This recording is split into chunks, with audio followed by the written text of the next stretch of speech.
So Stuart, thanks a lot for joining us today. So I guess maybe to get us started, do you want to introduce yourself and Lamington? Yeah, great. Thanks for having me today. My name is Stuart Godwin. I'm the Managing Director at Lamington Group. We're a owner, operator, and developer of hotel products and service apartment products. We've got Lamington Service Apartments, which is in West London, and we've got 4 Room 2 hotel products, which is our main focus in Hammersmith, Southampton, Chiswick in West London, and we opened a hotel in Belfast last month. Oh, nice. That sounds I don't know, like something that's interesting to talk about. Would you mind sharing some insights about this opening and how you've managed that? Yeah, so it's brilliant, and it's a big opening for us. It's 175 bedrooms, hotels. Majority of those rooms have kitchenettes in them, and so we sit in this space which we like to call hometels. That sort of blend between the Airbnbs, the service apartments, and hotels, sort of combining the best of both. And that building in Belfast, it's a bit of a beast, to be honest, and it opened in October, and I think if there are a couple of learnings that I could draw from it, I think anyone listening to this call who's opened a hotel will hopefully sympathise that despite your best plans for an opening date, invariably they tend to sort of shift away from you, and I think my sort of takeaways I had from that were for opening any hotel in there, it's first of all, get your maintenance man on board early, because you're going to need them, because despite the best plans to build something's always going to go wrong, and the sooner they're on board, the sooner they the more they know about the hotel in order to fix it quickly. Get your team in early, and get them over to your other hotels if you can, to get them to cross-pollinate and get your brand, soak up the brand and the culture of your business. And we had that in Belfast, where it was significantly delayed, and we managed to get our team over to our hotels in Chiswick and Southampton, and that allowed them to really soak up the culture and the way we do things. We do things slightly differently. We sort of relying on our tech stack. We provide 24-hour stays for all of our guests, so everyone can check in at 2 p.m. and check out at 2 p.m. and that's free for everybody. And that always sort of stresses out new housekeepers. But it's important to get the team on board to sort of show them how that can work.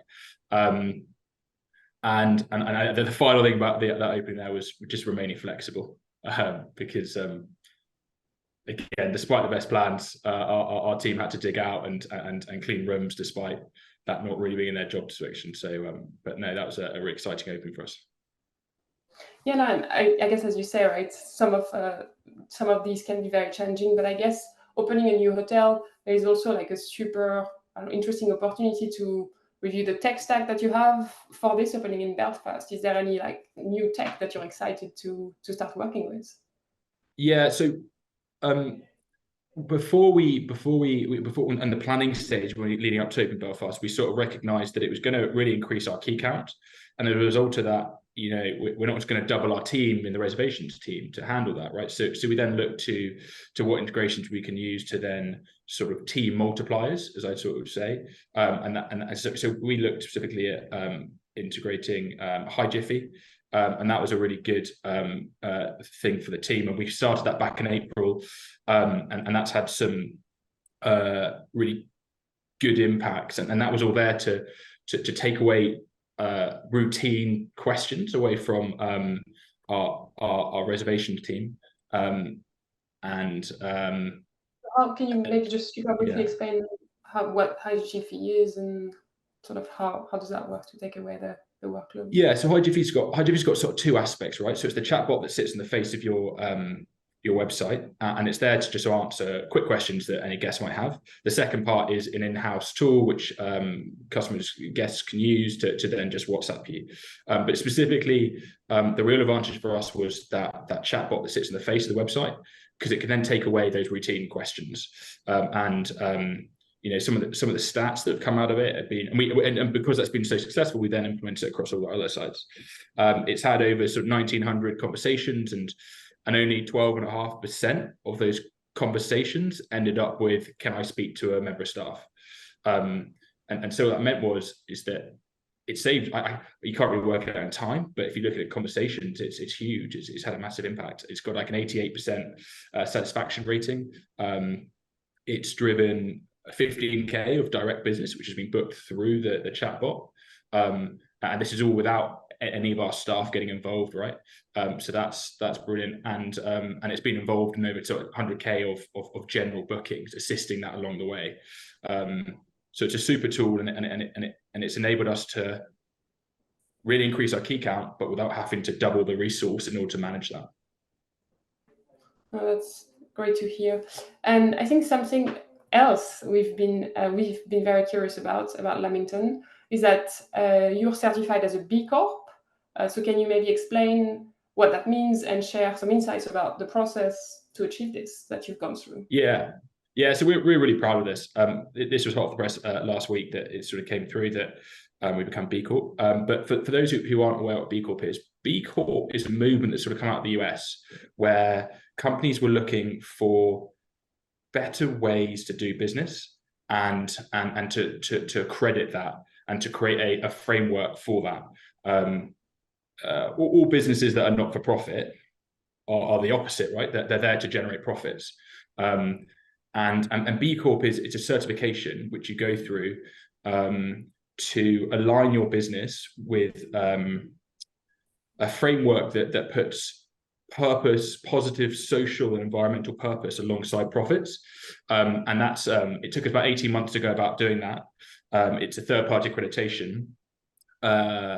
And it looks across the full scope of your business, and it really drives change, and it drives change across people in your business, how your team interact, and where how they're learning and developing.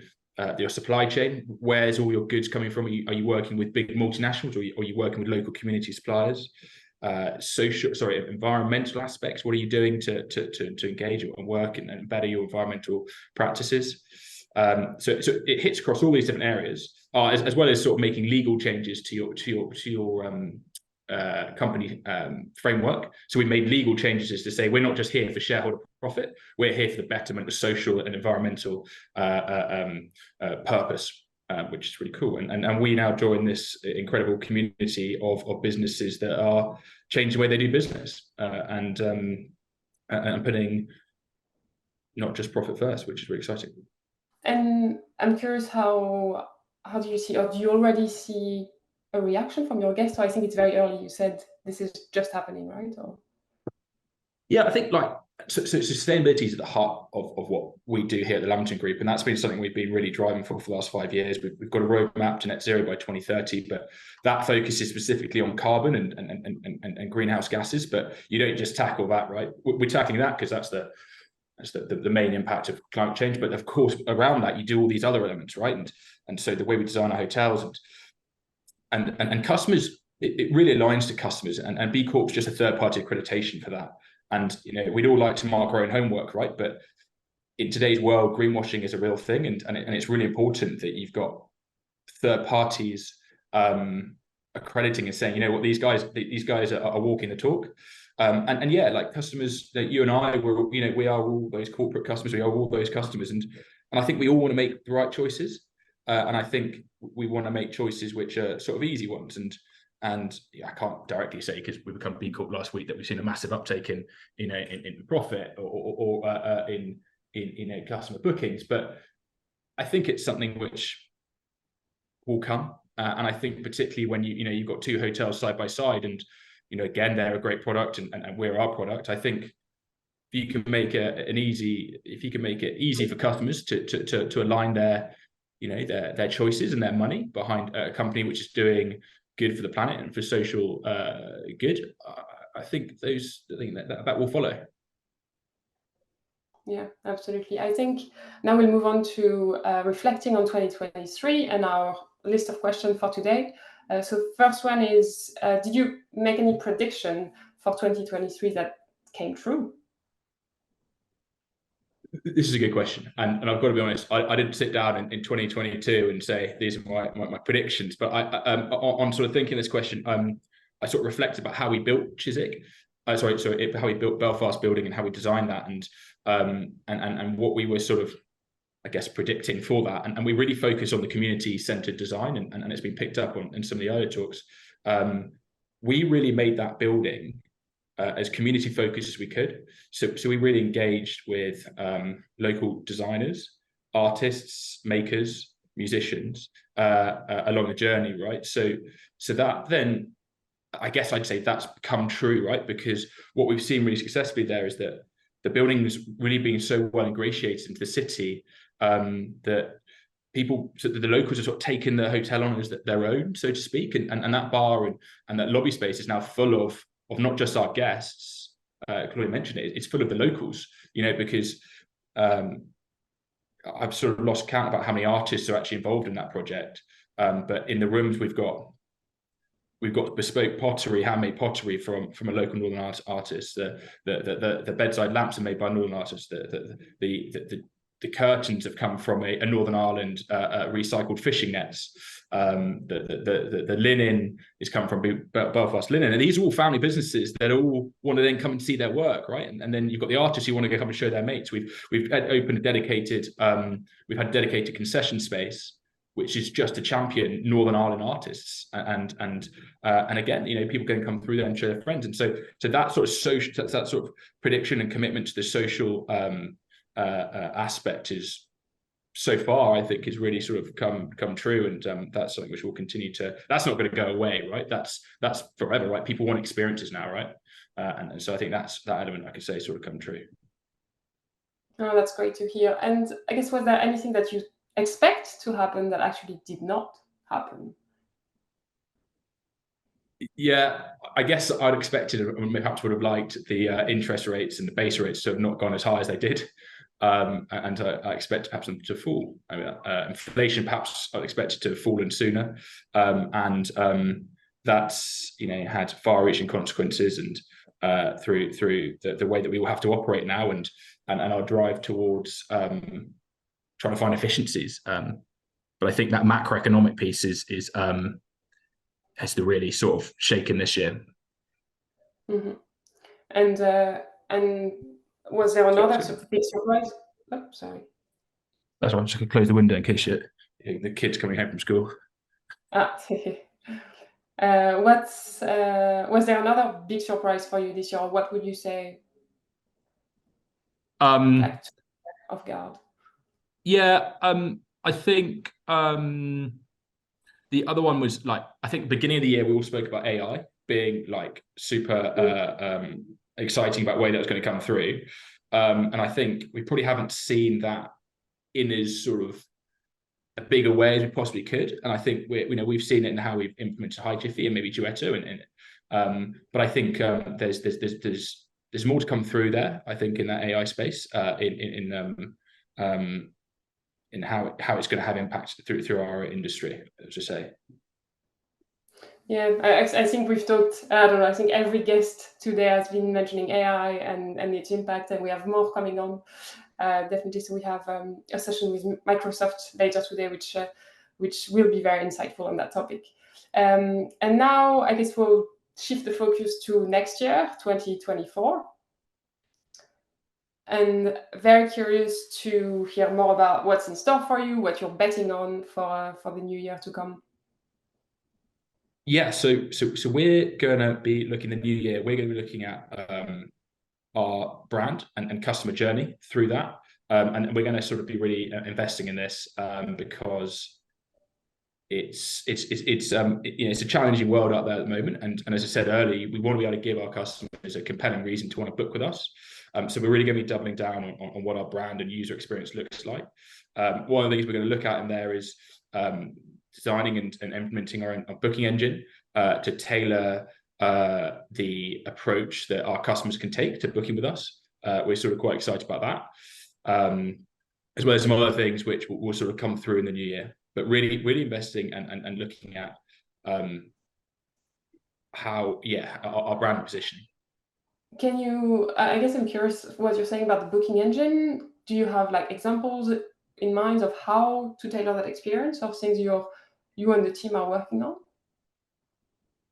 Yeah, so as I say, sort of sustainability is a massive sort of part of what we do, and with that, I would like the option to to be able to offer guests the ability to perhaps round up their booking, right? So let's say it was sort of maybe £95, perhaps they could then round up their stay and put a donation towards one of the charities that we align with, one on a people basis, one on an environmental basis. And then, with that, then they then can subscribe to the mailing list, then can understand, they can then follow the journey of that charity and where that donation's gone. I think that could, it's something, it'd be a small step. We all see it when we go to maybe Tesco's and we sort of round up when we buy a pint of milk or something. And I'd like to sort of see that. I think that's something we can take from other industries and implement that into to our channels. Okay, no, that's definitely a super interesting one to keep an eye on. But I guess I'm curious, like with this effort and this focus that you will have, or you continue to have on the brand value, the brand equity, how is that going to impact how you measure success? Is it are there any specific metrics you're going to be keeping a close look on? Or? Yeah, so opening Belfast, the hotel in Belfast this year, that's meant, as we all would, right? Like one of the strategies is to turn on the taps, right? And that's got a heavy OTA focus. And then part of the focus for next year is to then draw those customers back in directly. So I think one of the things, and particularly look at new booking engine, where we're going to be pushing our brand in the year. One of the main focuses and key metrics what we're looking at is that book direct metric to see how and that's. Marketing is it's difficult to measure their outputs, but one of the ones we'll look at is that book direct strategy in order to see how we're getting on in there. I see. I guess maybe if you have any other last questions, I didn't mean to jump in, but I was just wanting. Not at all. Not at all. It was such a good discussion. And I wanted to say, Stuart, I think you're being modest about that impact that social initiatives has with a brand. I think when you said, if people are looking at hotels side by side and it's a similar product, I think that connection to community and the social impact is huge. And I think it's really going to be exciting to watch the brand develop and grow. In particular as you enter new markets. Thanks. Yeah, no, it's you can see the impact, right? And you see it particularly downstairs. It's engaging, right? And that just sounds the brand for equity, and it's just makes space much more lively and relevant to travelers. Yes. Travelers want to stay in somewhere which is local, right? So they get a genuine experience, right? We are not cookie cutter hotels, and when you stay, you want that experience, and you get that from staying somewhere which is localized, right? Created by locals. Yeah. But starting a brand and accelerating and expanding a group right now is a real undertaking, and it's wonderful to be a part of the journey, but it's going to be amazing to watch through this development phase. And I think we can, as we are a startup scale up, we understand and appreciate that journey very, very much. So it's exciting to have you share it with us today. Yeah, it's brilliant. And I've been asked about one of my favorite integrations on this call, but genuinely Muse is the favorite product, right? Because Muse allows us to just plug in and play new kit, right? And trial it. And that is so helpful to any brand who's trying to push barriers, right, and change things. So Muse is ultimately the thing that makes it all happen in here. Well, thank you. That's really nice of you to say. I don't want to end this, but we have another speaker who's waiting in the wings. Is there any final words of wisdom for 2024? I not particularly, right? But if I had a couple of messages, like, it's gonna be a tough year, right? Margins have been squeezed all over the place, and so keep your head down and keep developing, keep pushing. Yeah, that's right. I think that's it. That it's that we don't know exactly what the impact of inflation and other things will be on travelers. It looks cautiously optimistic for next year, that it's going to be a repeat of this year. But as you said, we all just have to stay really, really close to the operations and the details and keep moving forward. It's really good advice, I think. Thank you, Olivia. Thank you, Stuart, so much.